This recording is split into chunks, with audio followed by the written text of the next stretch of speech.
Bismillahirrahmanirrahim. Assalamualaikum warahmatullahi wabarakatuh.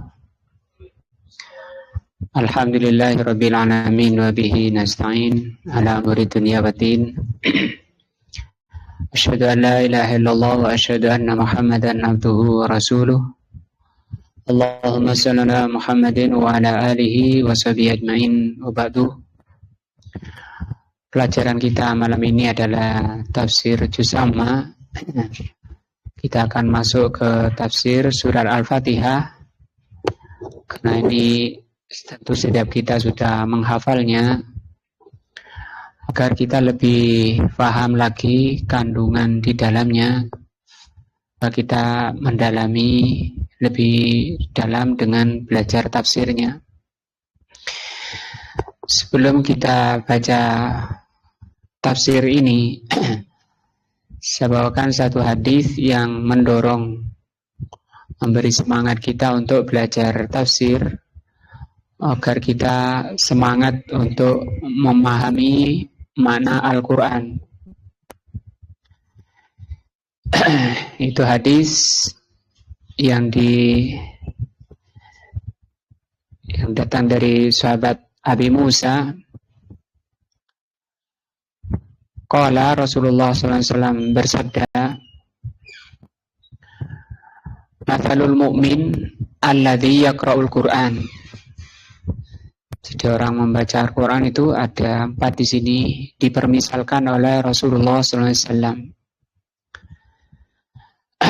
Yang pertama, orang mukmin yang membaca Al-Quran. Kata beliau, Mathalul utrujah, seperti buah. Ini nama buah utrujah, itu buah. Buah utrujah itu kata Rasul sallallahu alaihi wasallam, rihuha thayyibun, baunya harum. Wa ta'muha thayyibun, dan rasanya enak, lezat. Kira-kira buah apa ini Pak Gun? Baunya harum, rasanya enak, lezat. Kurma tidak ada baunya. Cempedak. Anggur tidak ada bau. Utrujah memang bahasa Arab. Di antara penafsiran banyak ditafsirkan jeruk. Harum kan jeruk itu. Di sini yang bau itu rih, di sini baunya harum itu ketika baca. Jadi orang baca Al-Quran itu baunya harum. Orang mukmin yang baca Al-Quran baunya harum. Yang dimaksud baunya harum di sini ketika dia membaca. Wa ta'muha, ta'mun itu rasa. Rasa ini adalah iman. Iman artinya dia merasakan lezatnya bacaan Quran tadi setelah dia paham. Kalau sekedar baca saja, dia tidak merasakan lezatnya Al-Quran itu, enaknya Al-Quran. Nah, ini kondisi atau perumpamaan terbaik bagi orang yang atau mukmin yang berhubungan dengan Al-Quran. Baunya harum, rasanya enak. Wa mathalul mu'min, yang kedua, ada orang mukmin alladzi la yaqra'ul Qur'an. Ada orang mukmin yang tidak membaca Al-Qur'an. Sibuk misalnya. Kata beliau, kamathalit tamroh, seperti kurma. Lari halaha wa ta'muha khulwun. Kurma itu tidak ada baunya, tapi rasanya manis. Ini orang belajar tafsir, paham maknanya, tapi nggak sempat baca. Seperti apa? Kurma. Manis tapi enggak, dia namanya manis. Di hatinya itu merasakan manisnya Al-Quran, maka orang itu ketagihan. Ngaji tafsir itu ketagihan. Bahkan kalau dia tahu, kata para ulama itu, sudah merasakan walaupun 100 kali sehari, itu mereka masih sanggup karena nikmatnya memahami Al-Quran, yaitu belajar tafsir. Kita kan cuma 2 pekan sekali ya, karena mungkin kita belum merasakan manisnya ya. Tapi kalau orang yang sudah merasakan manisnya, dia berat untuk berpisah. Kalau kita berat untuk mulai ya. Karena kenapa? Karena belum merasakan. Nah, ini kalau merasakan atau merasakan itu artinya memahami maknanya, mengerti tafsirnya. Kenapa ketika dipahami ayat itu akan menimbulkan rasa tenang, rasa bahagia, gembira di hati. Hilangnya keresahan, hilangnya kesumpekan hidup. Tenang gitu. Ketika dia paham makna ayat. Makanya kita mungkin sering dengar kisah-kisah orang salaf dahulu, mulai zaman Nabi sampai setelahnya, kalau sudah berdiri baca Al-Quran ketika sholat ya ada pernah Rasul semalam suntuh mulai habis isya sampai menjelang subuh. Kenapa? Berdiri. Karena asiknya tadi, karena faham maknanya. Nah, itu yang kedua. Apa yang kedua tadi? Orang mukmin tidak baca Al-Quran, tapi dia belajar tafsir, ngaji tafsir. Cuma nggak sempat baca. Ini tingkatan kedua ya. Wa masalul munafiki. Yang ketiga, permisalan orang munafik. Lihat, orang munafik alladzi yaqra'ul Qur'an. Orang munafik membaca Al-Quran. Kama salir raihanah. Mereka itu seperti raihanah. Bagaimana raihana itu? Rihuha thayyib wa ta'muha murrun. Baunya harum, rasanya pahit. Nah, karena nggak ada iman. Ya bacanya enak, Masya Allah. Tapi dia nggak paham, nggak belajar tafsirnya.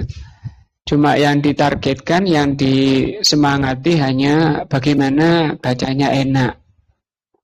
Jadi viral. Dan ini kalau salah niat itu malah berbahaya ya. Mending kalau misalnya dia membaca dalam rangka ibadah kepada Allah untuk mendapatkan 1 huruf 10 pahalanya. Nah, kok nggak belajar tafsirnya, nggak sempat, kepingin misalnya. Tapi ini masalahnya, dia orang yang membaca Al-Quran tidak paham maknanya. Disamakan oleh Rasul dengan apa? Munafik. Kan banyak sekarang muslimin semangatnya hatam Quran. Kalau hataman semangat sekali. Tapi ketika dibaca tafsirnya mereka enggan, malas. Mending mana? Yang ketiga sama yang kedua? Yang kedua masih lebih baik ya. Gak baca Al-Quran, tapi belajar tafsirnya. Ya, ini daripada dibalik orang semangat baca Al-Quran tapi tidak belajar tafsirnya, tidak paham kandungannya. Kata Rasul itu apa? Munafik. Tidak ngerti tujuan isinya Al-Quran itu apa, berapa itu Quran itu petunjuk, Quran itu nasihat, Quran itu rahmah. Tidak paham mana yang perintah, mana yang larangan di dalam Al-Quran. Tidak ngerti. Itu munafik yang rajin baca Quran. Yang ketiga, masalul munafik, permisalan orang munafik alladzina la yaqra'ul Qur'an. Orang munafik tidak baca Al-Quran, gak belajar tafsir, gak baca Al-Quran. Kita masuk yang mana kira-kira ini? Nah, hati-hati ya, ini kita didudukkan oleh Rasul sallallahu alaihi wasallam di antara empat ini. Kita golongan mana? Kata Rasul sallallahu alaihi wasallam, kamatsalil handhalah, seperti buah handhalah. Buah handhalah itu gimana? Laisa laha rihun wa ta'muha murrun. Tidak ada baunya dan rasanya pahit. Buah apa ini? Dava. Tidak ada baunya, rasanya pahit. Kata si manis.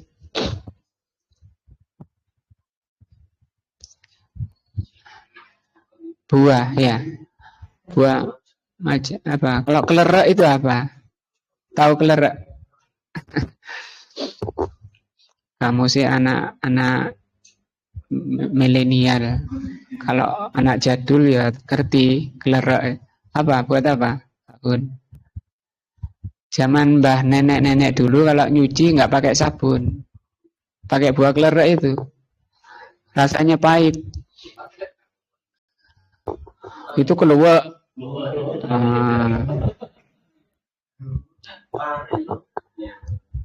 Pare. Ini buahnya rasanya pahit, tidak ada baunya. Maka kita berusaha bagaimana nambah yang sudah belajar tafsir, disiapkan waktunya dengan baca Al-Quran agar menjadi orang terbaik. Bagaimana itu? Orang mukmin yang membaca Al-Quran seperti buah udruja. Orang mukmin yang tidak membaca Al-Quran seperti kurma. Orang munafik cuma dua, ya. Kalau tidak mukmin, munafik. Nah,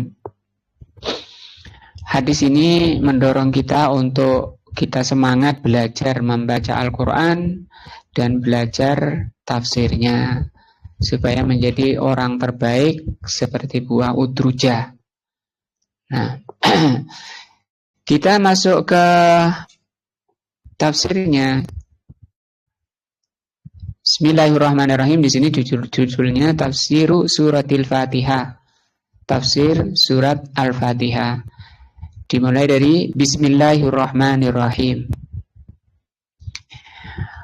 Qauluhu ta'ala, firman Allah, Bismillahirrahmanirrahim. Al-jar wal majruru. Al-jar itu artinya baknya ini, bi. Ini disebut dengan huruf jar. Huruf jar. Ini orang Indonesia ya bilangnya huruf jar. Apa huruf jar itu? Huruf yang menjarkan kata setelahnya. Kata setelahnya itu ismun. Asalnya ini ismun. Ismun artinya nama. Jadi di sini ada alifnya. Kemudian ini asalnya dhammah, ismun, ditanwin asalnya. Kemudian kalau diberi ba di awalnya, namanya huruf jar, itu menjadi bismin. Mana tanwinnya hilang karena disandari oleh Allah. Ini namanya mudhof, ini namanya mudhofun ilaih. Mudhof itu yang disandari, mudhof ilaih itu yang bersandar. Ketika kata itu disandari, hilang tanwinnya. Nah, alifnya mana? Alifnya juga hilang. Alasannya karena mungkin kebanyakan dipakai. Banyak sering di Al-Quran itu huruf-huruf yang sering dipakai itu dihilangkan. Seperti surat An-Nas. Ya, surat An-Nas. An-Nas itu asalnya Al-Unasu. Nah, lafaz Allah. Ini Allah, ini asalnya ilahun. Kemudian diberi al. Mestinya kalau diberi al bunyinya al-ilahu, kan gitu. Kok menjadi Allah, dibuang hamzah yang di tengah menjadi Allahu. Kemudian ditebalkan, namanya ditafhim, dalam rangka ta'zim, pengagungan, menjadi Allah, menjadi sebuah nama. Bismillah, ini tadi apa disebut oleh beliau, jar majrur. Majrur itu yang dijer, isminnya ini dijer. Dijer itu dari mun menjadi min, itu namanya dijer. Siapa yang merubah jadi min? Ini ba ini. Jadi ba ini mampu merubah kata dari mun menjadi min. Bismillahi muta'alliqun, berhubungan, bimahdhufin, dengan sesuatu yang dibuang. Jadi setelah Allah di sini ada sesuatu yang dibuang. Ya. Hadzal mahdhuf, yang dibuang ini, yuqaddaru fi'lan mutaakhiran munasiban, diperkirakan. Yang dibuang itu apa? Dimungkinkan yang dibuang itu berupa fi'il. Fi'il itu kata kerja. Mutaakhiran yang di belakang, maksudnya di belakang di sini. Atau setelah bismillahirrahmanirrahim. Bisa setelah bismillah atau setelah ar-rahmanirrahim. Berupa apa yang dibuang tadi? Pertama, kata kerja. Mutaakhiran di belakang, tidak di depan yang dibuang itu. Nah, munasiban yang sesuai. Yang sesuai itu kata kerja di belakang yang sesuai. Kata yang sesuai itu dibuang. Ada 3 di sini yang diperkirakan tadi 3. Pertama, diperkirakannya itu kata kerja, yang kedua itu di belakang, yang ketiga kata kerja yang sesuai yang dibuang itu. Faida kulta, kalau engkau mengatakan bismillah, ketika kita mengatakan bismillah, biasanya kita mau makan, mau minum, bismillah. Wa anta turidu an ta'kula, ketika kamu mengatakan bismillah dan engkau hendak makan, tuqaddarul fi'la, maka diperkirakan fi'il yang ada di sini, kata kerja yang ada di sini setelah Allah, bismillahi akulu, dengan menyebut nama Allah, aku makan atau aku akan makan. Aku akan makan ini fi'il, apa fi'il tadi? Kata kerja. Bukan kata benda. Nah, karena kita mau makan, maka kata yang sesuai adalah makan. Jadi itu yang dimaksud munasiban tadi. Kata-katanya yang dibuang itu harus sesuai.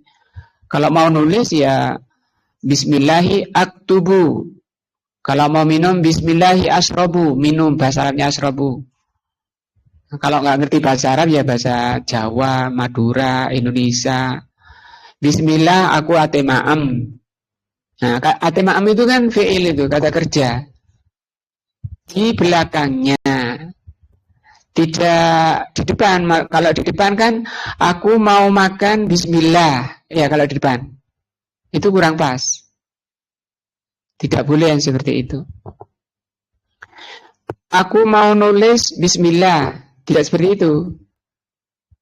Kenapa? Di bawahnya diterangkan. Innahu yajibu an yakuna muta'alliqan bimahdhuf. Jika huruf jar bismillah ini wajib, kata beliau, harus berhubungan dengan sesuatu yang dibuang.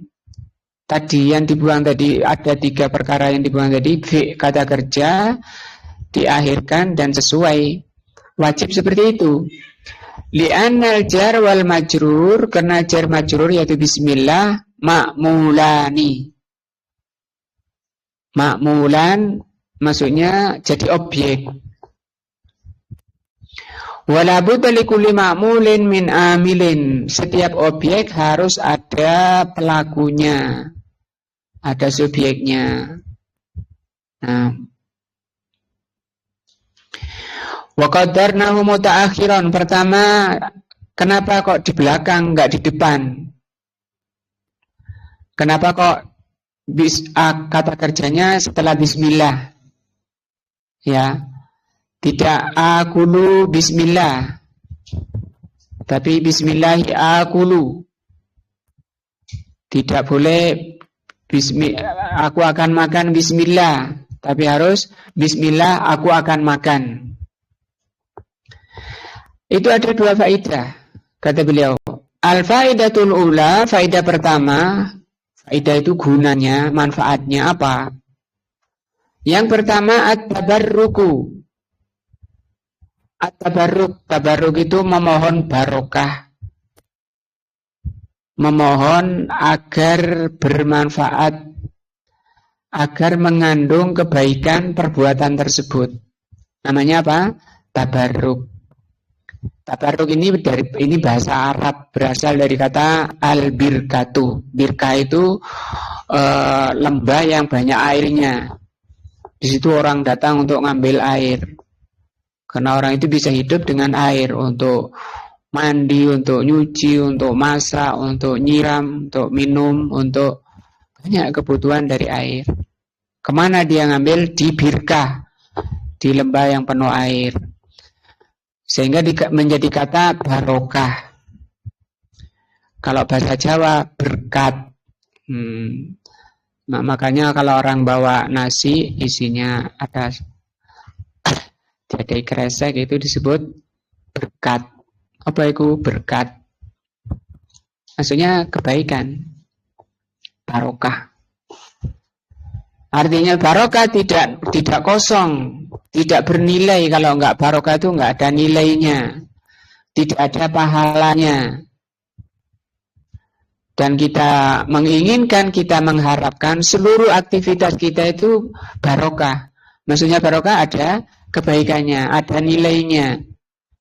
Dari seluruh aktivitas kita, mau ngaji bismillah, mau makan bismillah, mau minum bismillah.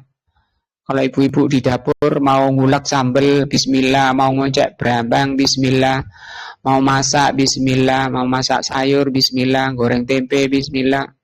Wow, banyak sekali itu pahalanya. Asalkan ikhlas. Ikhlas itu senang karena Allah, bukan karena ingin dipuji suami, dipuji mertua, tapi karena Allah, baru barokah. Enak ibu-ibu yang bisa seperti itu, gembira. Tidak masak sambil merengut-merengut. Wah, ini kelihatan tidak ikhlasnya, ya.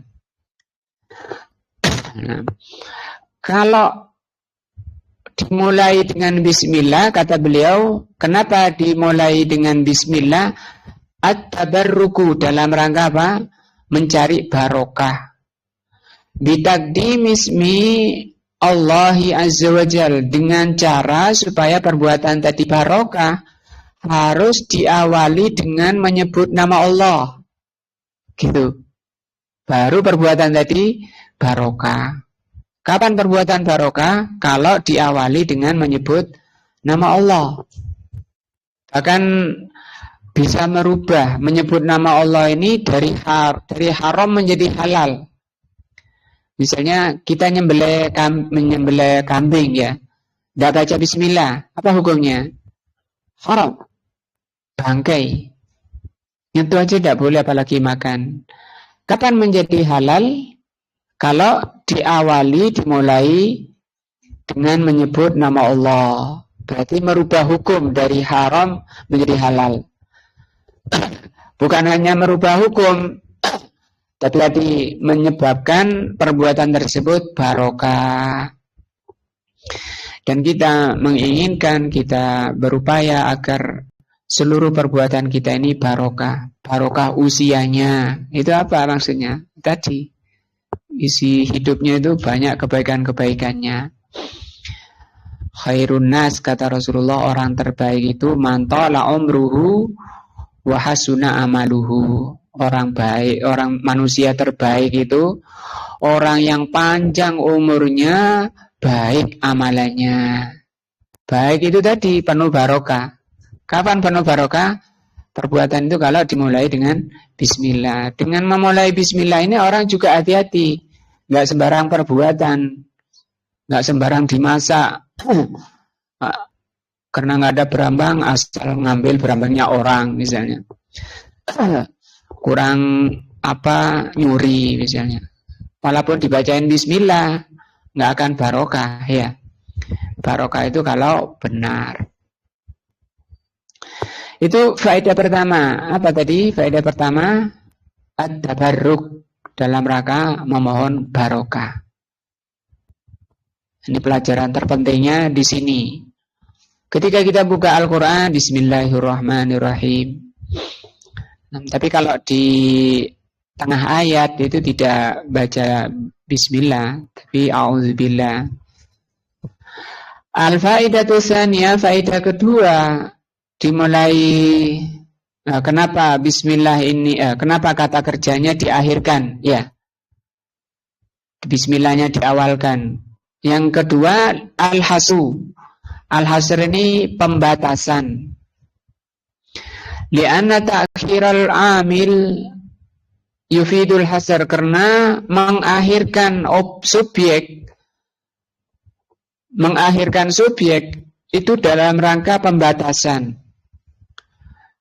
Kalau asalnya subjek itu di awal, aku akan makan bismillah.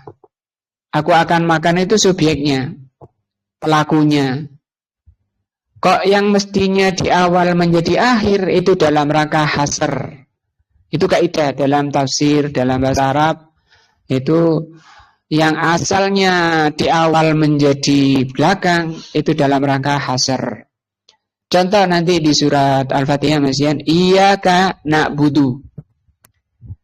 Apa kalau artinya? Diartikan hanya kepadamu kami beribadah. Mestinya enggak. Mestinya kami beribadah hanya kepadamu. Mestinya gitu. Na'budu iyyak. Iya kan? Lah yang mestinya di akhir itu ke depan, yaitu iyyaka, itu ini dalam rangka hasr. Apa hasr? Pembatasan. Yang dibatasi apa? Ibadahnya itu dibatasi hanya kepadamu. Walaupun masak itu ya ibadah, nyuci piring itu ibadah, nyuci baju, bersih-bersih rumah ya ibadah. Ibadahnya wanita di rumah, jihadnya di rumah.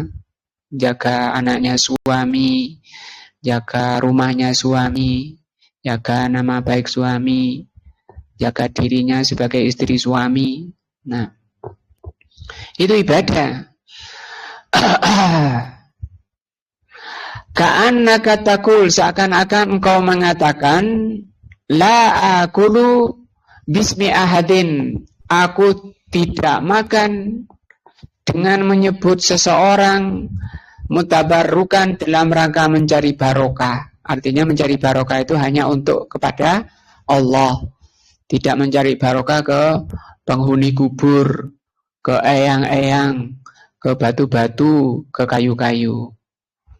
Tiap cuma lagi bawa sesajen ke sana, ngapain? Ngalap berkah. Nah, tidak ada. Musta'in wa musta'inan bihi, dan memohon pertolongan. Jadi ini faedahnya.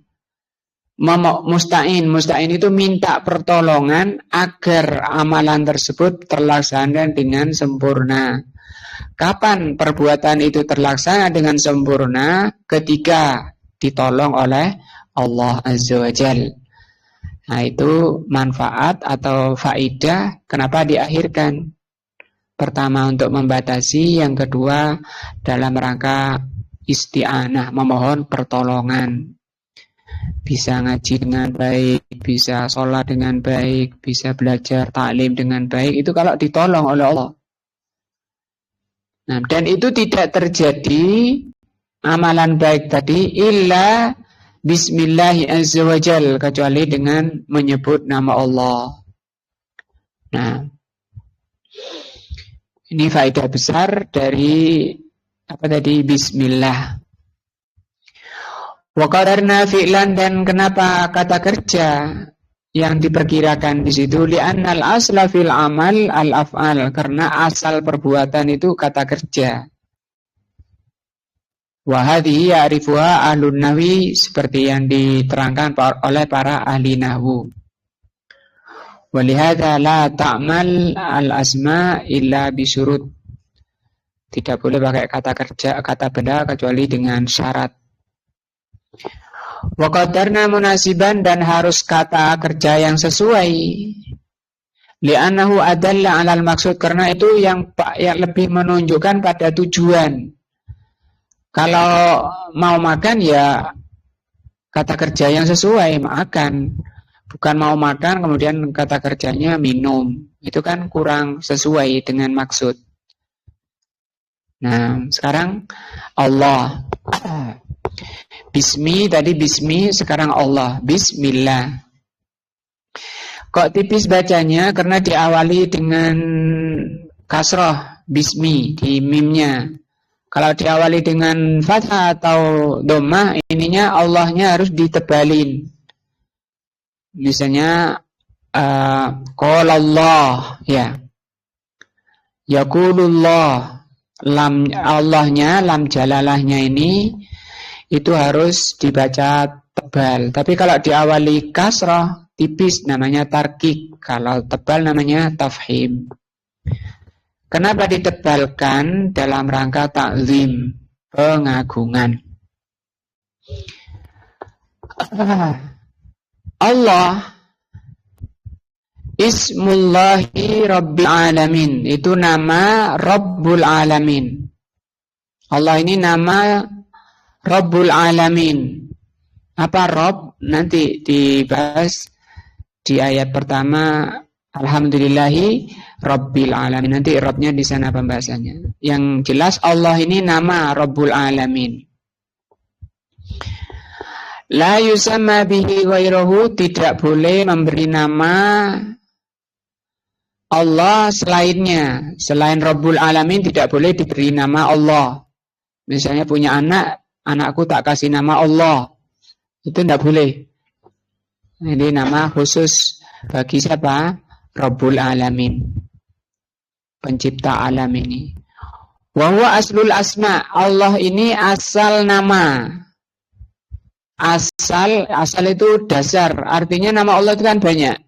Ya. Disebutkan dalam hadis, Innalillahi tis'an wa tis'una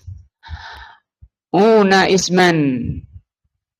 Innalillahi tis'atan wa tis'una isman. Sesungguhnya Allah itu punya 99 nama. Faman ahsaha dakhalal jannah, barang siapa yang menghafalnya dia masuk surga. 99 nama itu terangkum dalam sini, dalam kata Allah. Sekarang kalau saya tanya, Ar-Rahman itu siapa, Dafa? Allah. Ar-Rahim? Allah. Al-Qadir? Allah. Al-Malik? Allah. Semuanya Allah itu. Al-Quddus, Al-Malik, Al-Alim, As-Sami, Al-Basir. Semua itu nama kembali kepada Allah. Ketika Allah Maha mengetahui, namanya apa? Al-Alim. Ketika Allah Maha mendengar, namanya As-Sami. Kan gitu. Ketika Allah Maha kuasa, namanya Al-Qadir. Ketika Allah Maha pencipta, Al-Khaliq.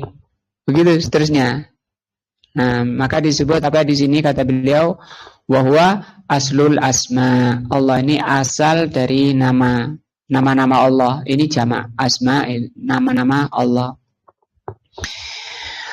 Walihada ta'til asma'u tabi'atun lahu, sehingga semua nama-nama Allah itu kembalinya ke sini, ke Allah. Nah, dan Allah ini, itulah para ulama, ada yang mengatakan jamid. Jamid itu memang bentuknya seperti ini. Ada yang mengatakan ini mustaq. Mustaq itu bentukan. Kalau bentukan itu asalnya dari kata ilahun. Ada kalimat zikir itu la ilaha. Itu kan asalnya la dulu, kemudian ilaha. Ilaha artinya apa? Sesembahan. La ilaha, tidak ada sesembahan. Ya, tidak ada sesembahan. Jadi Allah ini asalnya ilahun. Kemudian di awalnya diberi al, ditambahi al di awalnya, menjadi al-ilahu. Setelah itu Hamzah yang di tengah tadi, ilahnya itu, ilahnya dihilangi, i-nya itu dihilangi. Menjadi Allahu. Kalau ada apa-apa nenek, kalau ini cuma bayangkan aja antum. Ya. Allahu. Kemudian dibaca tebal Allah. Dalam rangka tafhim. Kalau orang Nasrani membacanya Allah. Tapi dia salah. Allah itu bukan ini maksudnya. Bukan nama sesembahan. Kalau ilah tadi artinya apa? Sesembahan. Ya. Kalau Allah, nama sesembahan. Yang semua nama-nama itu kembali ke nama ini, ke nama sesembahan kita. Jadi Allah itu sudah nama sesembahan. Nama dari ilah. Ilah tadi apa? Sesembahan. Nama ilah kita. Nah, siapa sesembahanmu? Man ilahuk. Siapa sesembahanmu? Ilahi Allah. Sesembahanku Allah. Nah, jadi Allah ini nama sembahan. Tapi kalau Allah yang dimaksudkan oleh Nasrani itu ilah tadi. Karena ilah kan banyak. Ya, ada orang nyembah kayu. Orang ada nyembah batu. Batu yang disembah, kuburan yang disembah, dukun yang disembah. Semua sesembahan-sembahan selain Allah itu disebut apa? Ilah. Tapi apakah dia Allah? Bukan. Nah, itu kesalahan dan kehlulan Nasrani yang dipelopori orang Romawi. Karena dari Nabi Isa tidak ngajari seperti itu. Nabi Isa mengajarkan Allah. Tapi bukan bahasa Arab. Bahasa Arabnya Allah, bahasa mereka Ibrani. Sudah ya, Bismillahi. Sudah sampai Allah ya. Sekarang Ar-Rahman. Sudah dua nama sesembahan kita. Yang pertama Allah, yang kedua Ar-Rahman.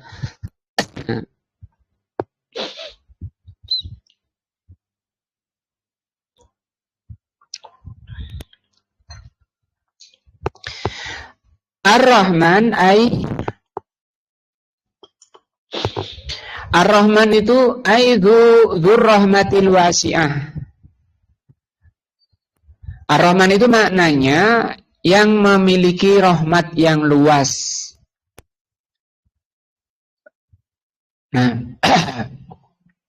jadi rahmat Allah itu luas.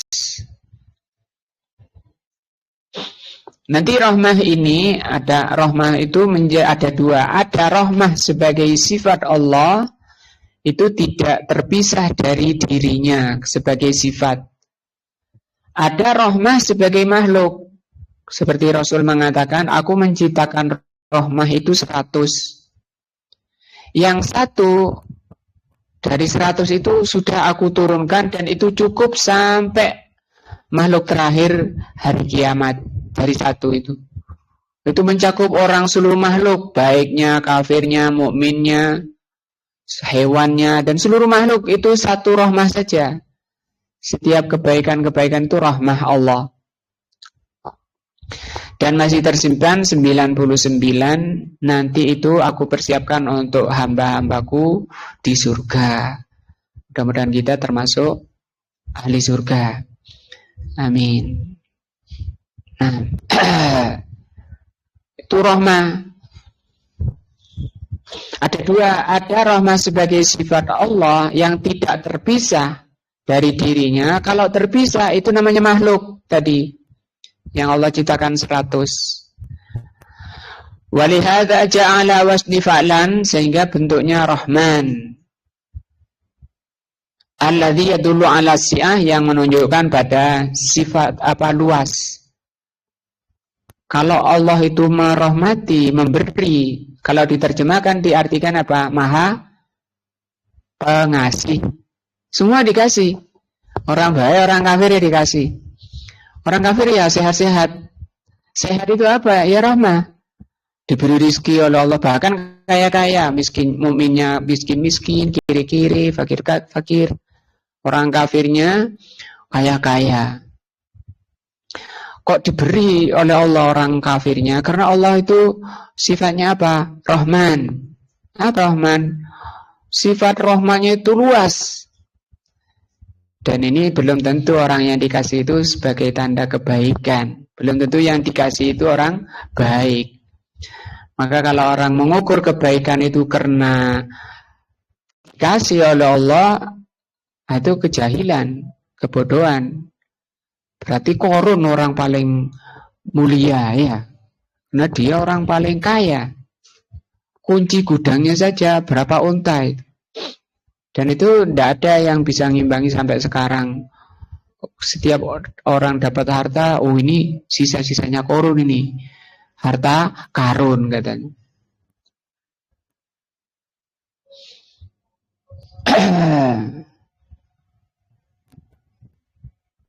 Apa artinya Ar-Rahman? Maha pemberi ya, Maha Rahmah. Rahmannya luas. War-Rahim ay al-musilu lir-rahmah. Rahim ini sifat Allah, nama Allah. Ar-Rahim itu nama Allah. Ar-Rahman juga nama Allah. Ar-Rahim juga nama Allah. Nama Allah Ar-Rahim ini, kalau tadi Ar-Rahman itu maknanya sifat Allah yang merahmati, memberi seluruh dengan pemberian yang luas. Seluruh makhluknya dirahmati, diberi oleh Allah.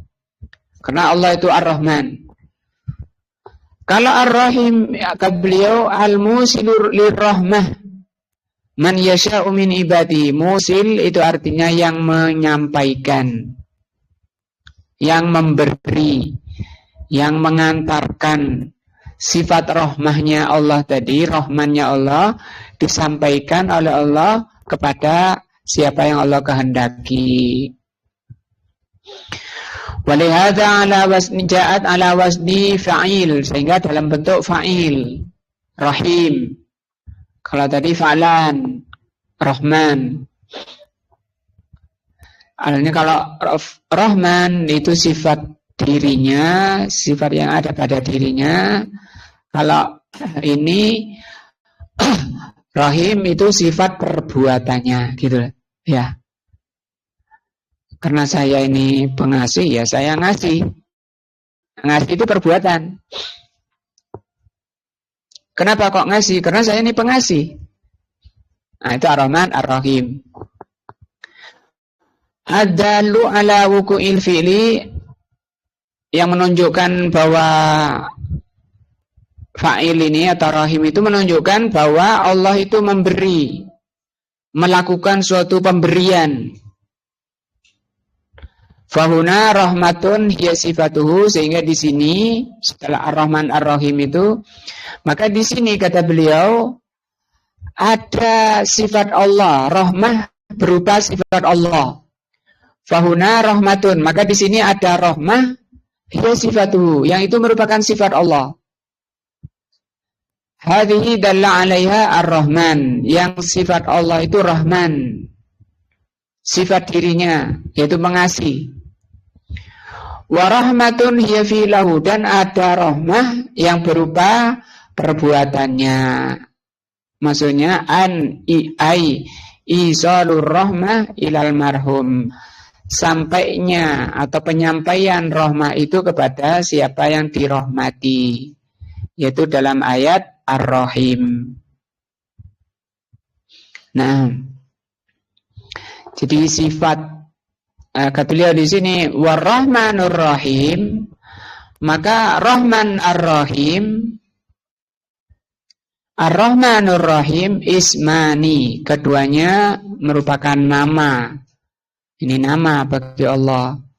Min asma'illah, ini termasuk nama Allah, yadullani ala dzat, yang menunjukkan pada zatnya. Zat Allah itu punya nama Ar-Rahman Ar-Rahim. Wa ala sifatir rahmah, dan Ar-Rahman Ar-Rahim ini menunjukkan rahmah. Kalau rahmah ini sifat. Kalau Rahman apa? Nama. Ar-Rahim nama. Kalau sifatnya apa? Rahmah. Wa alal athar, dan athar. Athar ini efek dari rahmatnya. Efek itu ya maksudnya kalau dia punya sifat merahmati ya efeknya apa? Ya dia merahmati, semua orang dirahmati, semua hamba dirahmati, itu efeknya. Bahasa Arabnya ini asar. Ail hukmu alladhi taqtadihi hadha sifah. Maksudnya karena dia punya sifat rahmah, merahmati, mengasihi, maka konsekuensinya ya memberilah, memberi semuanya. Nah,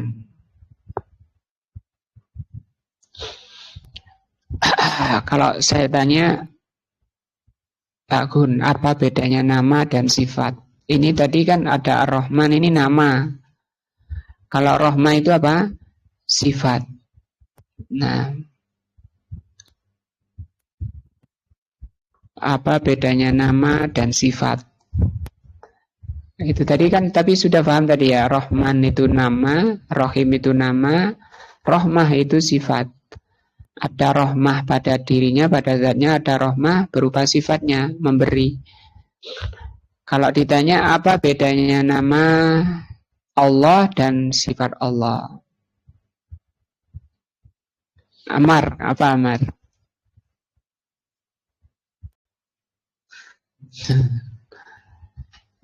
Paham tapi gak ngerti gitu ya? Atau gimana? Paham tapi tidak bisa mengungkapkan. Mungkin dibantu Mas Bagus. Gimana Mas Bagus? Diperbagus lagi. Saya tahu Rahman itu nama dan mengandung sifat rahmah. Tahu kan? Iya kan? Cuma ditanya apa bedanya nama dan sifat. Gimana ada aja serius teman, yang penting paham. Apa? Mas Heri? Tinggal satu ini Mas Heri yang habis. Ada yang paham? Kalau nama mengandung sifat, kalau sifat belum tentu nama. Apa? Kalau nama mengandung sifat, kalau sifat belum tentu nama. Nama tadi Ar-Rahman, Ar-Rahim, itu kan nama. Mengandung sifat apa? Merahmati. Tapi kalau sifat Allah belum tentu. Misalnya Allah marah kepada hambanya yang durhaka. Ada enggak nama Allah pemarah? Enggak ada. Nah, kenapa? Itu tadi ada kaidah kalau nama itu harus tidak boleh mengandung makna jelek. Harus semuanya terkandung makna-makna baik. Sampai sini pembahasan tentang apa? Bismillahirrahmanirrahim.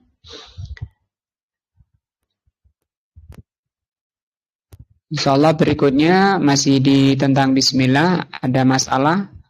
Insyaallah akan dibahas berikutnya. Apakah basmalah ini Bismillahirrahmanirrahim ayatun minal Fatihah? Itu bagian ayat Al-Fatihah atau bukan? Coba dilihat di Al-Quran. Ayat pertama apa? Alhamdulillah. Nah, kan beda-beda dua. Kita buka yang di HP kan ada. Ada yang punya mushaf, mungkin di dalam ada Quran. Ayat pertama apa? Bismillah.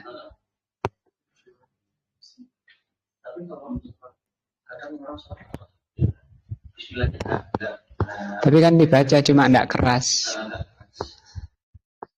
Dibaca bukan tidak keras karena ini rukun ya. 7 ayat itu rukun dari sholat, harus dibaca. Cuma yang jadi permasalahan di sini tentang basmalah ini.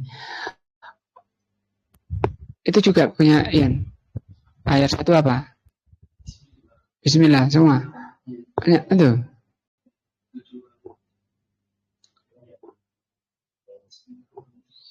Iya, di hadisnya juga. Sab'un minal masani, di hadisnya disebutkan orang sholat itu harus membaca sab'ul masani. Sab'un itu 7 ayat yang diulang-ulang setiap rakaat.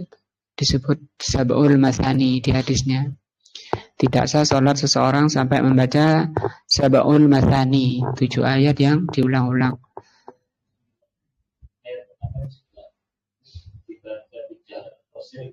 Hilaf kalau itunya. Kalau keras tidaknya hilaf. Tapi Bismillah ini masuk ke Al-Fatihah atau tidaknya itu hilaf juga. Coba Al-Baqarah. Lihat Al-Baqarah. Ayat satunya apa? Apa bedanya dengan ini Al-Fatihah? Kok Al-Fatihahnya Bismillahnya masuk, yang Al-Baqarah enggak? Nah kan? Jadi hilaf kan? Kenapa ini di Al-Fatihah kok masuk, yang ini kok enggak? An-Nas juga. Sampai An-Nas itu ayat 1 ya qul a'udzu birabbin nas, bukan apa? Bismillah. Al-Fatihah. Nah, itu kenapa? Insyaallah dibahas pertemuan berikutnya. Wallahu a'lamu bishawab. Subhanakallahumma bihamdika asyhadu an la ilaha illa anta astaghfiruka wa atubu ilaika. Assalamualaikum warahmatullahi wabarakatuh.